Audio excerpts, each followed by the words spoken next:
For 3,000 years, the Andromeda Spiral had known only one truth: the strong devour the weak, and the weak serve or die. Picture this: imagine our entire galaxy as a chessboard, except the pieces are entire civilizations and the players. 12 alien empires so powerful, they considered themselves gods.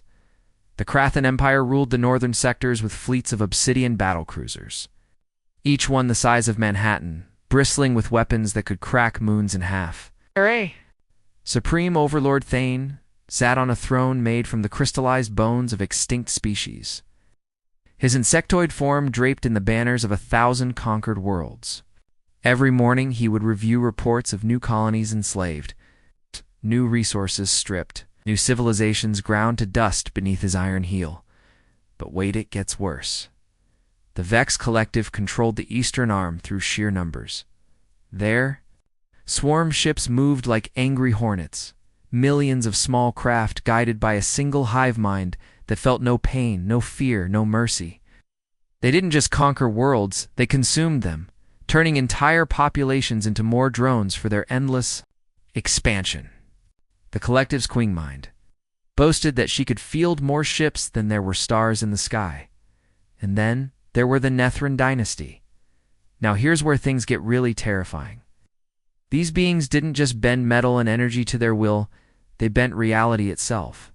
Their dreadnoughts existed in multiple dimensions simultaneously, appearing and disappearing like ghosts, striking from angles that shouldn't exist.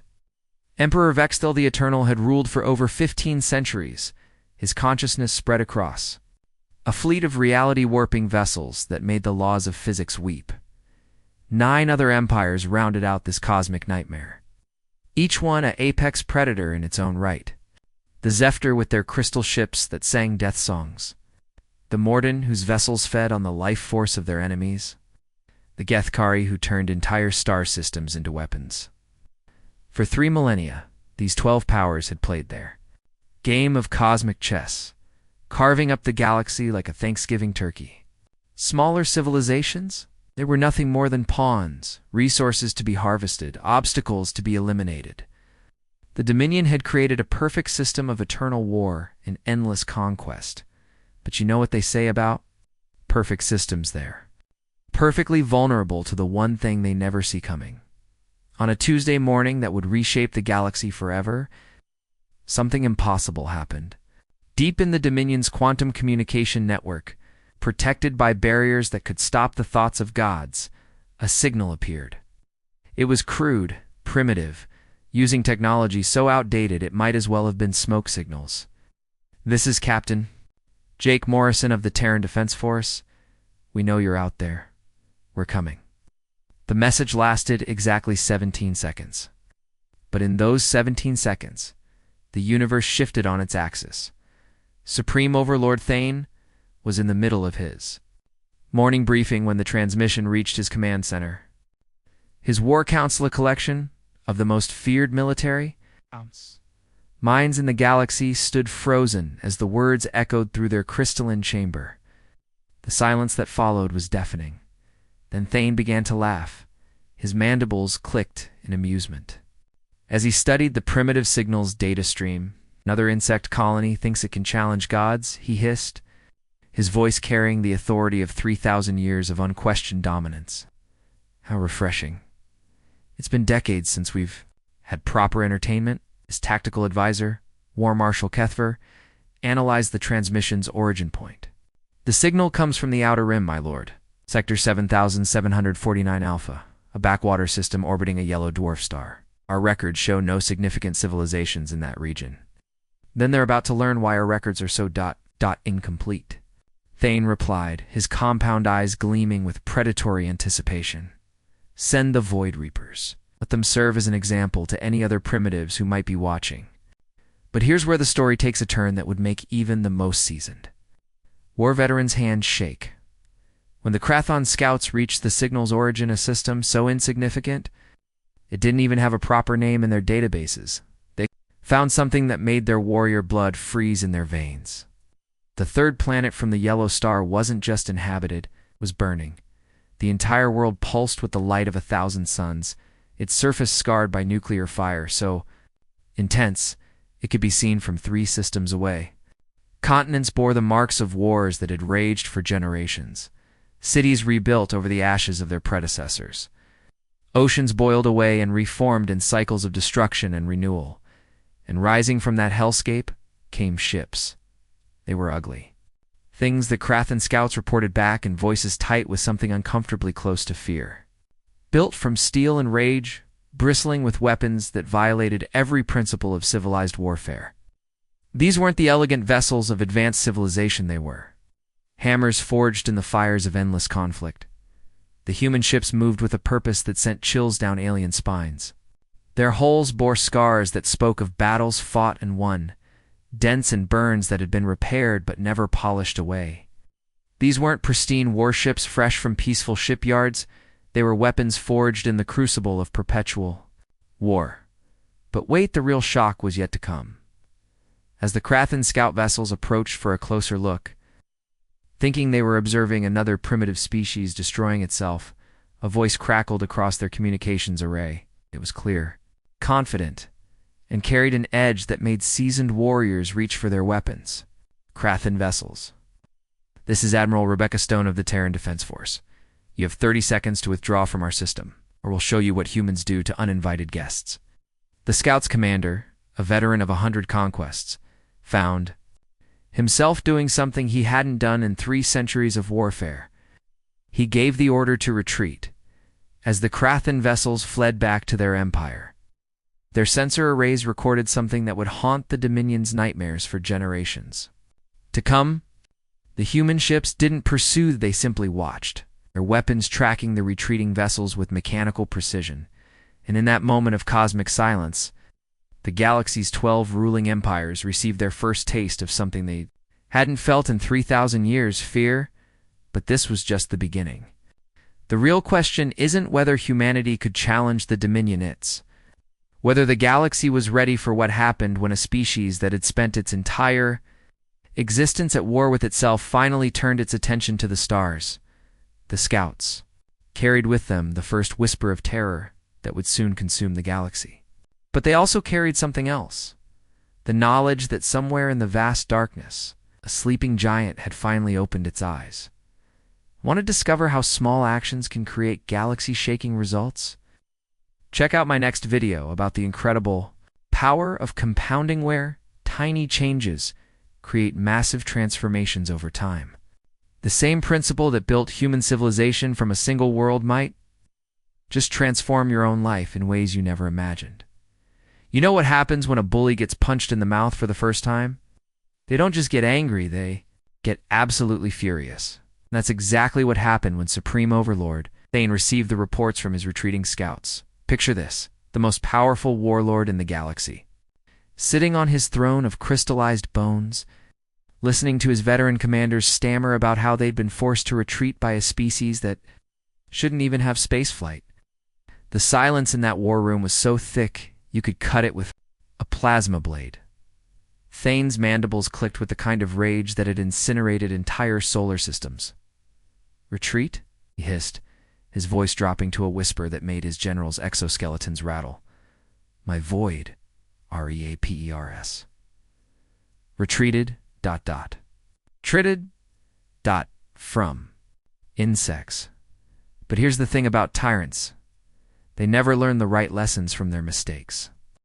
Instead of wondering why his scouts had fled, instead of questioning what kind of civilization could forge warriors from a world of nuclear fire, Aten made the decision that would seal his empire's fate, would not send raiders or explorers. He would send war. War Marshal Vextar himself volunteered to lead the expedition. This wasn't just any military commander, this was the Krathen's greatest living weapon, a being who had personally overseen the destruction of 47 civilizations.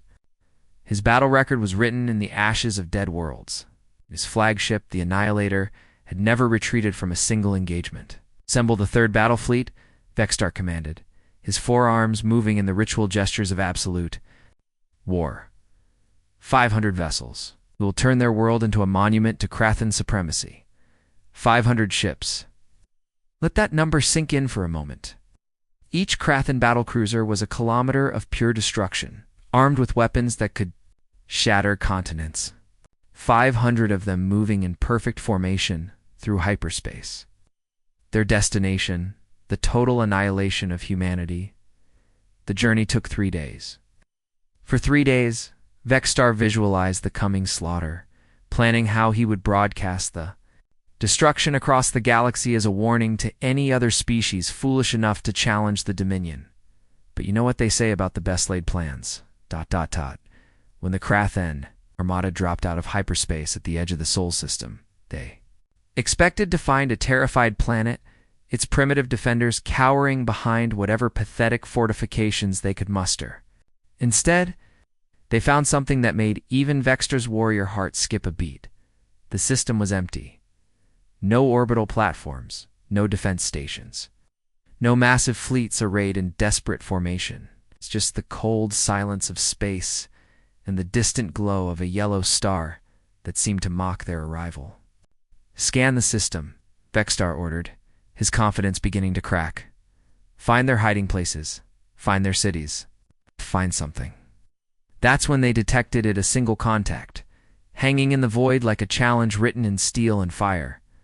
The UTS Defiance waited alone in the darkness, her black hull absorbing starlight like a predator's shadow. She was massive by human standards, but compared to the Krathen Armada, she looked like a minnow facing a school of sharks. Her captain, Marcus Reed, had volunteered for this mission, knowing full well it was likely suicide. But Reed had something. The Krathen didn't understand he had nothing left to lose. "Unknown vessel," Vexstar's voice boomed across the communication channels.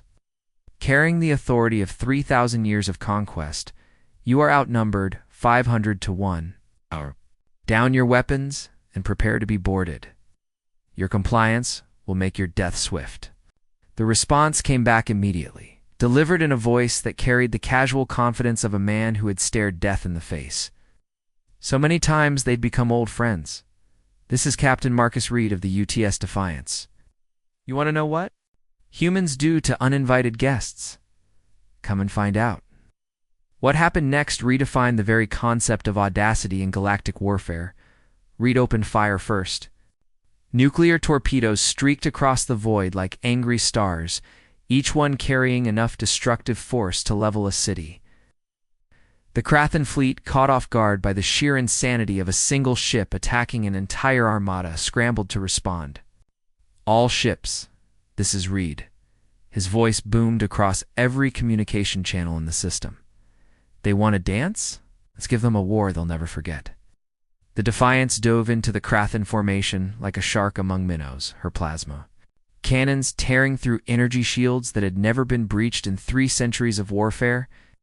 Her missiles found gaps in armor that alien engineers had thought impregnable, exploiting weaknesses that shouldn't have existed. But here's where it gets really interesting. It wasn't fighting to win. He was fighting to prove a point. Every human weapon system screamed with a fury that made the Krathen's blood run cold. These weren't the elegant energy weapons of advanced civilization. They were hammers forged in the fires of endless conflict. Designed by a species that had spent millennia perfecting the art of killing, the Defiance's hull took hit after hit, her armor buckling under the combined fire of dozens of enemy vessels. But she kept fighting, kept moving, kept bleeding, the Krathen fleet one ship at a time. "Impossible," Vexstar whispered, watching his tactical display as another of his battle cruisers went up in flames. "How is one ship doing this?" That's when someone on his bridge made an observation that would haunt the Krathen Empire for generations, "Sir. They're not fighting like any species we've encountered. They're not trying to preserve their ship. They're trying to inflict maximum damage before they die." But the humans weren't planning to die. Not today. Just as the Defiance's shields finally failed, just as Vexstar prepared to deliver the killing blow, space itself seemed to explode around the Krathen fleet. Human reinforcements materialized from hyperspace, not the handful Vexstar expected, but a full armada. Admiral Stone's flagship, the Retribution, led the charge with Captain Lisa, Carter's destroyer squadron on her flanks. They hit the Krathen formation like a hammer blow. Their weapon systems, screaming with the fury of a species that had learned warfare in the crucible of their own world's conflicts. Target their command ship. Stone's voice cut through the chaos. Like a blade. Show them what happens when you threaten Earth. The battle that followed lasted exactly 20 minutes. 20 minutes that rewrote the rules of galactic warfare and sent shockwaves through the Dominion that would never stop reverberating. The humans didn't fight like civilized species. They fought like demons, like forces of nature, like beings who had been forged in the fires of endless war and emerged stronger for it. Their ships moved with a coordination that spoke of countless battles fought and won. Their weapons struck with a precision that came from generations of conflict. When the smoke cleared, the mighty Krathen, 3rd Battle Fleet, 500 vessels, that had never known defeat was scattered across the void like broken toys. Only 12 ships limped back to their empire, their hulls scarred, their crews traumatized. Their reports barely believable, but they carried more than just news of defeat. They carried the knowledge that somewhere in the galaxy, a species had emerged that made the Dominion's worst nightmares look like pleasant dreams. The age of unchallenged supremacy was over. Humans had arrived, and they brought with them the kind of violence that made even the galaxy's apex predators recoil in fear. This was just the beginning. The real question wasn't whether humanity could fight the Dominion. It was whether the galaxy was ready for what happened when a species that had perfected the art of war finally turned its attention to the stars. Ready to see how small victories can compound into galaxy-changing results? Click the link to my next video about the incredible power of compounding where tiny advantages build into unstoppable forces over time. The same principle that turned humanity from a single world into a galactic power might just transform your own life in ways you never imagined. You know what happens when a house of cards gets hit by a hurricane? It doesn't just fall down, it disintegrates. And that's exactly what happened to the Galactic Dominion when news of the Krathen defeat reached every corner of their empire. Picture this. 12 species who had ruled the galaxy for 3,000 years, suddenly faced with reports that their most feared military force had been obliterated by a civilization they'd never even heard of. The silence in those emergency council chambers wasn't just Shakit, was the sound of absolute certainty cracking like thin ice on the crystal spires of the Nethran homeworld. Emperor Vexel the Eternal convened his war council with hands that trembled for the first time in 15 centuries.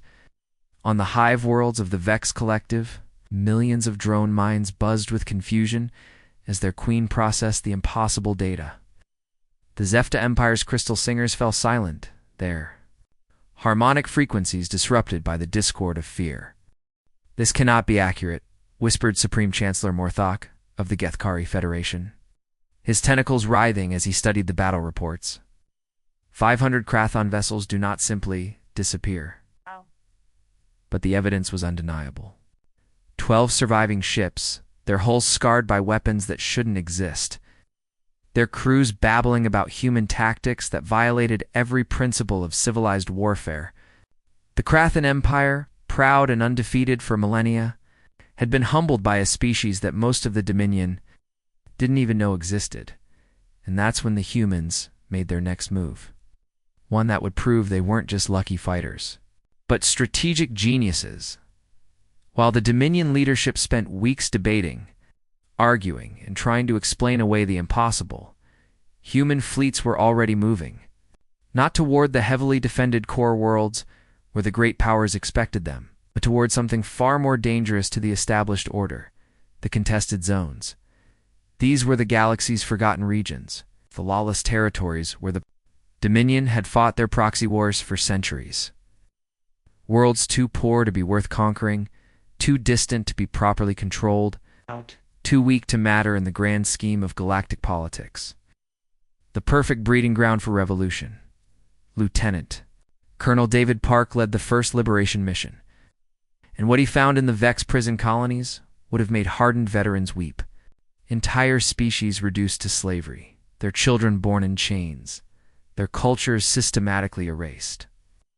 The Vex Collective had turned these worlds into feeding grounds, harvesting not just resources, but the very essence of life itself. This is Park to all units. His voice crackled across the tactical network as his Marines stormed the orbital platforms. "We've got approximately 10,000 prisoners on each station. They're weak, they're scared, and they've been told they're whole. Lives that resistance is impossible."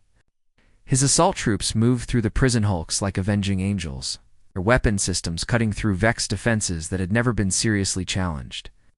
But here's what made it different from every other military operation in Galactic history: the humans weren't there to conquer, they were there to liberate. "We're not here to rule you," Park announced to the freed prisoners, his words transmitted across a dozen languages. "We're here to give you the tools to rule yourselves." Meanwhile, Colonel Anna Brooks was orchestrating something even more revolutionary. Her logistics network had appeared seemingly overnight throughout the contested zones, supply convoys materializing, from hyperspace to deliver aid to besieged worlds. But these weren't just weapons and food, they were the tools of independence.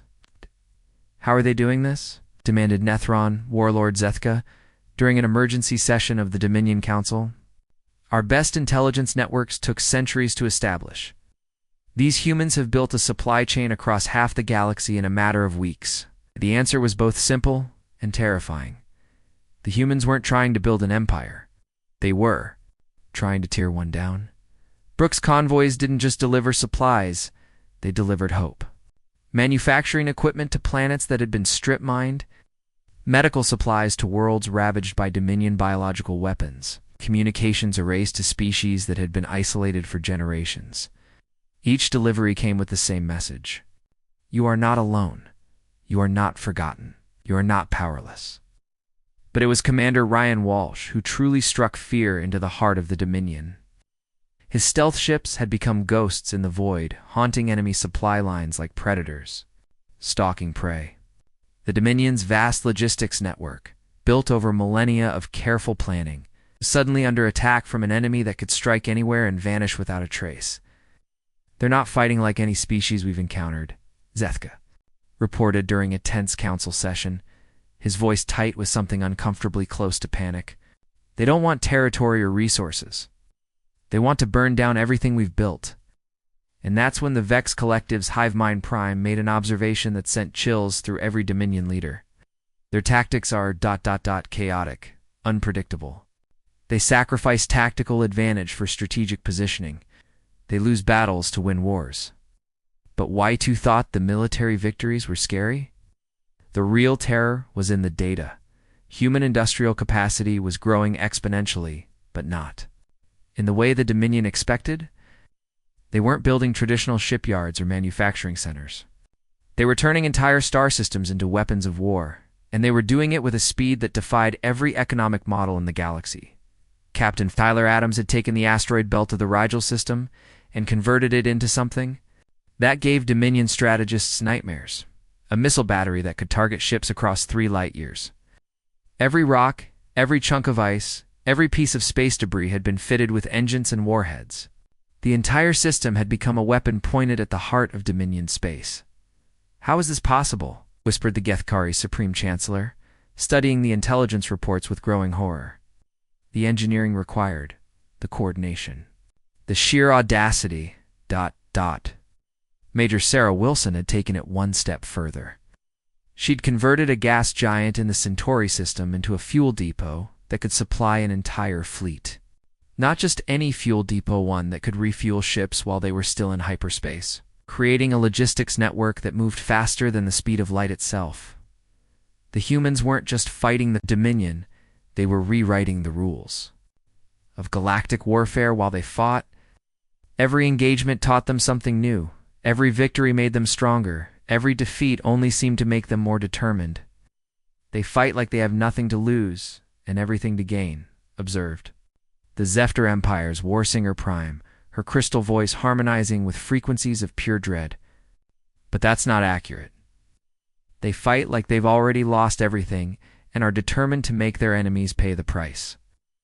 The Dominion leadership finally understood what they were facing. This wasn't just another upstart civilization trying to carve out a piece of the galaxy.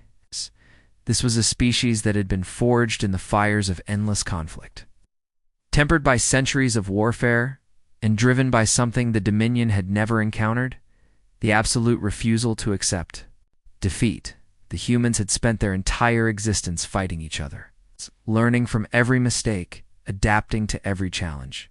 Now they'd turned that accumulated knowledge toward a single goal: the destruction of everything the Dominion represented, and the most terrifying part, they were winning. The galaxy's power structure, stable for 3,000 years, was crumbling. Not through conquest or negotiation, but through something far more dangerous: the spread of an idea. The idea that freedom was possible, that tyranny could be defeated, even the mightiest empires could fall. The fire was spreading. The Dominion was about to learn that some flames burned too bright to be extinguished. But this was just the beginning. The real question wasn't whether humanity could challenge the established order. It was whether the galaxy was ready for what happened when a species that had perfected the art of revolution finally turned its attention to the stars. Ready? To see how small acts of defiance can compound into galaxy-changing revolutions? Check out my next video about the incredible power of compounding, where tiny rebellions build into unstoppable movements over time. The same principle that turned humanity from a single world into a force of liberation might just transform your own life in ways you never imagined. You know what happens when a cornered animal realizes it has nothing left to lose? It doesn't just fight. It becomes something primal, something terrifying, something that makes predators remember why they used to be prey. And that's exactly what the Galactic Dominion was about to discover when they made the biggest mistake.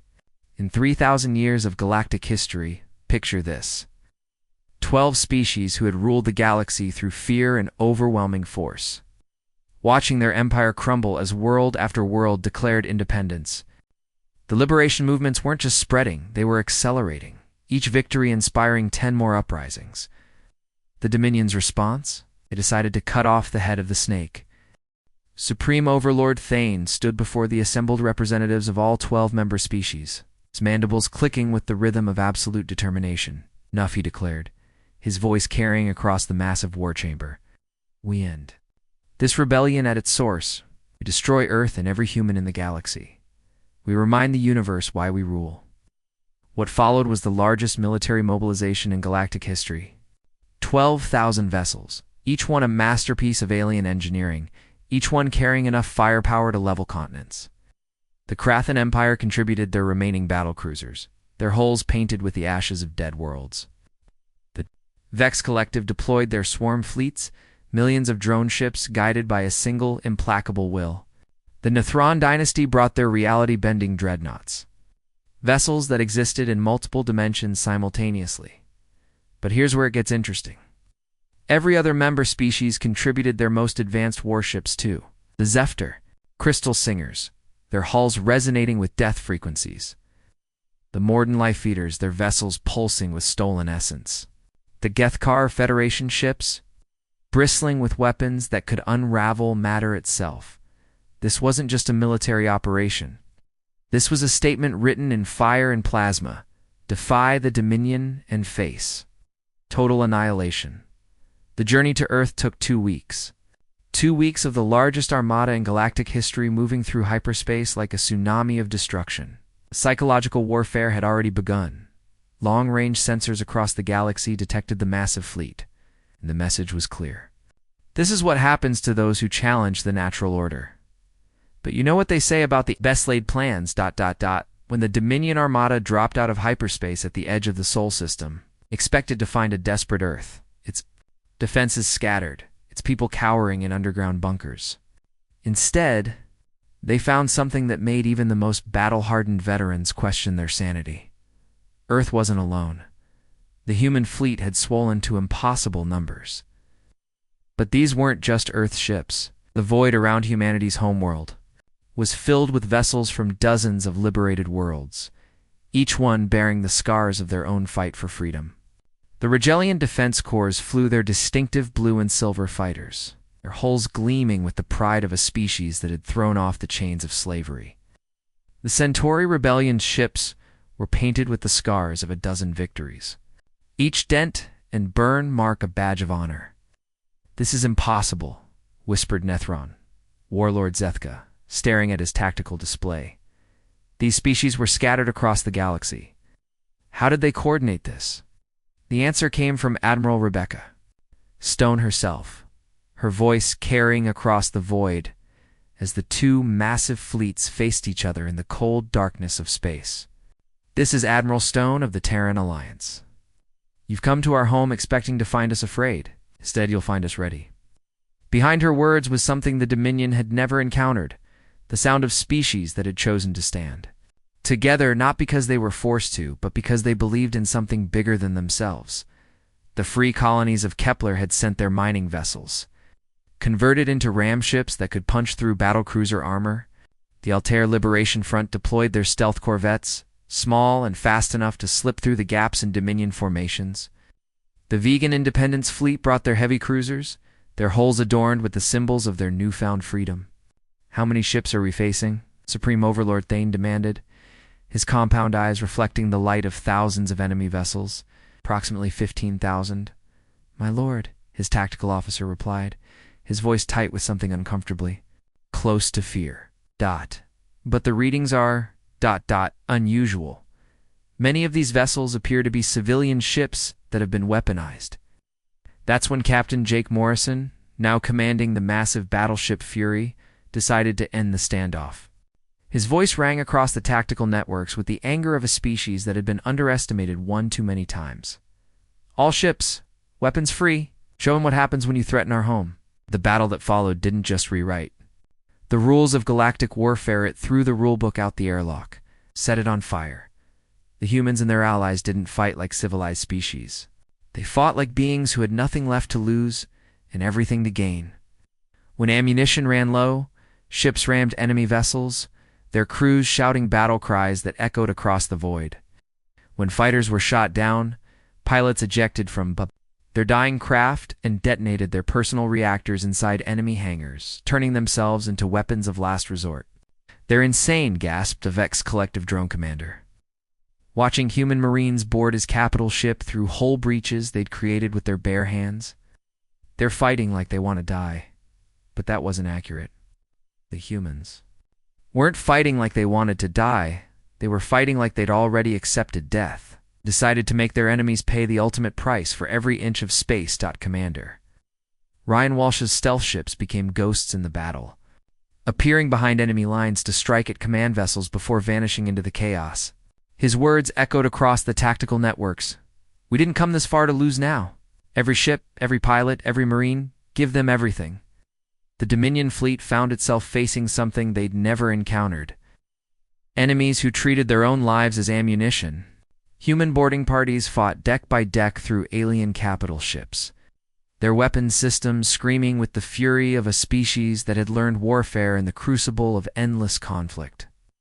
"They're not following any tactical doctrine," reported a Krathon battle coordinator, his voice tight with panic. "They're sacrificing strategic positions for tactical advantage. They're losing battles to win the war." But here's where it gets really terrifying. The humans weren't just fighting with superior tactics or better weapons. They were fighting with something the Dominion had never understood: the absolute refusal to accept defeat. When the human destroyer Vengeance lost power and began drifting toward a Nethron dreadnought, her crew didn't abandon ship. They overloaded her reactor and turned her into a guided missile, their final transmission echoing across the battlefield.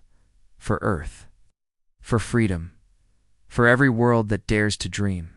The explosion that followed took out 3 enemy capital ships and inspired a dozen more human vessels to follow suit.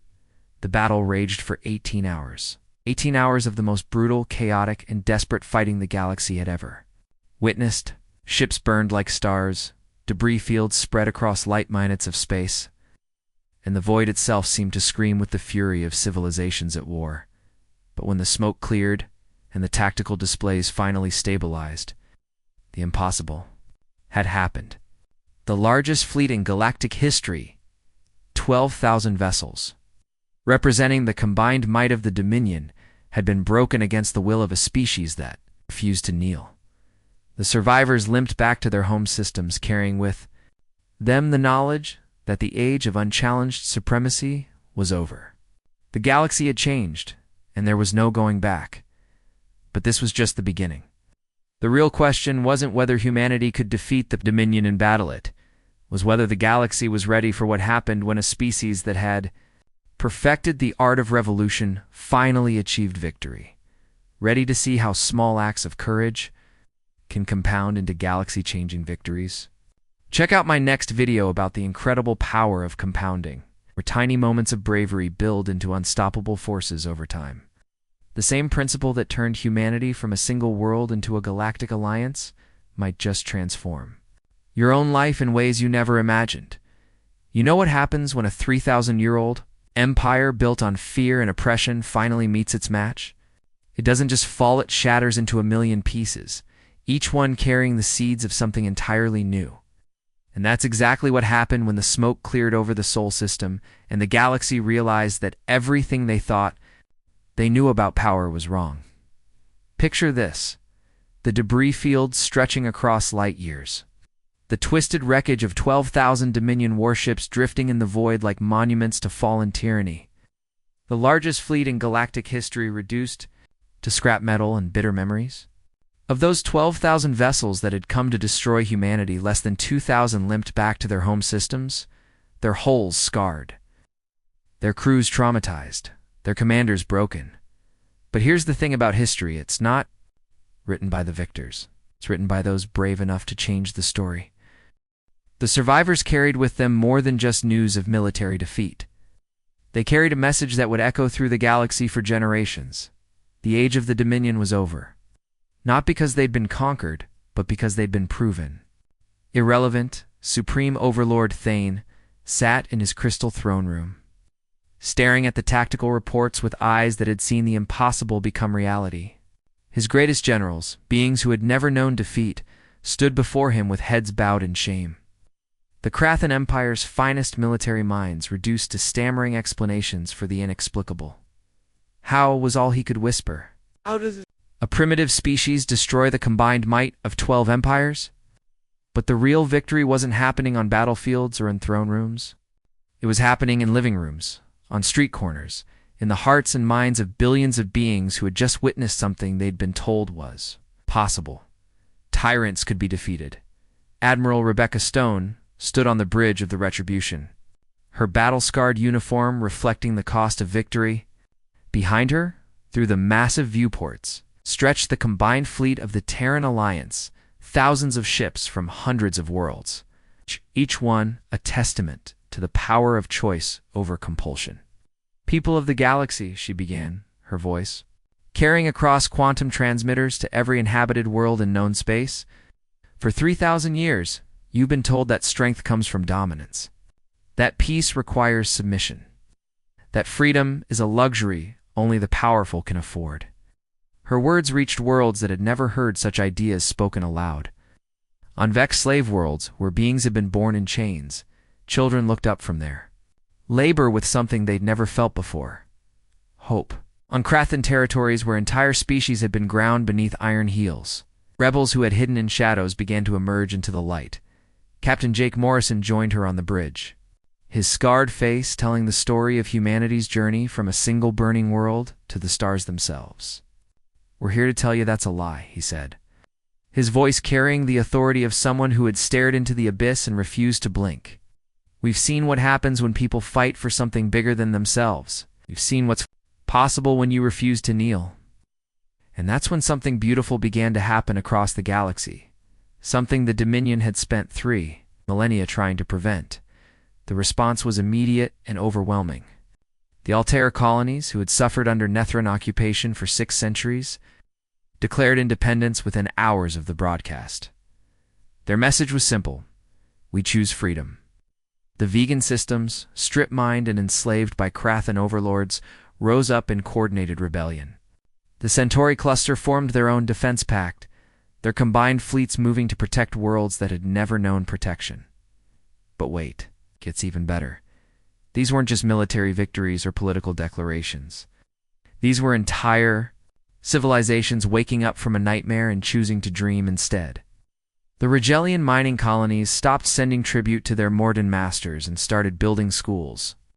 The Kepler agricultural worlds ceased their shipments to Dominion core worlds and began feeding their own children first. Within 72 hours, the galaxy's power structure, stable for 3,000 years, was crumbling like a house of cards in a hurricane. Colonel Anna Brooks, the logistics genius who had coordinated supply lines across half the galaxy, delivered what would become known as the Freedom Doctrine. Her words carried the promise of a new age. This isn't about replacing one empire with another. This is about giving every species, every world, every person the chance to choose their own destiny. The Terran Alliance stands ready to help any who ask, but we won't force our way of life on anyone. And that's what made this revolution different from every other change of power in galactic history. The humans weren't offering to be new masters. They were offering to help break the chains entirely. The camera pulled back to show the full scope of humanity's achievement. And what viewers saw redefined their understanding of what civilization could be, not just the ships and weapons, but the people. Humans working alongside Regelians to repair damaged stations. Former Vex drones, their individuality restored, learning to make their own choices. Krathan refugees, fleeing their empire's collapse. Finding sanctuary among the very species they'd been taught to despise. Children of 100 worlds played together in the observation decks of human vessels, their laughter echoing across species. Barriers that had seemed insurmountable just months before. Former enemies stood together as allies, their differences becoming strengths instead of weaknesses. The galaxy is big enough for all of us, Admiral Stone concluded, her voice carrying the weight of countless sacrifices and the promise of infinite possibilities, but it's not big enough for tyrants. As the transmission ended, something unprecedented happened across the galaxy. Not conquest or negotiation, but transformation. The Dominion's grip on power didn't just loosen, it evaporated like morning. Mist before the rising sun, world after world chose freedom over security, hope over fear, possibility over certainty. The age of conquest was ending, replaced by something the galaxy had never seen, a civilization built on choice rather than compulsion, on cooperation rather than domination, on the radical idea that every being deserved the right to determine their own destiny.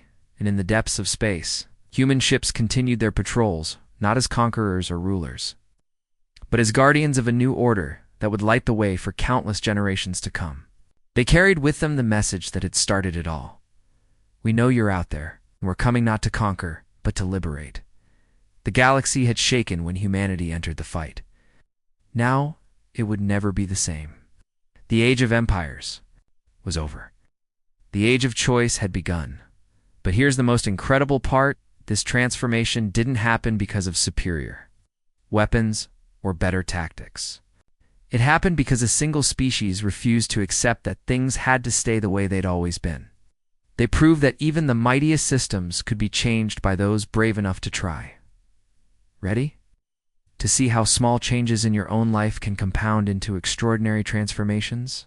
Check out my next video about the incredible power of compounding, where tiny daily choices build into life-changing results over time. The same principle that turned humanity from a single world into a galactic force of liberation can transform your personal journey in ways you never imagined. Click now and discover how to start your own revolution.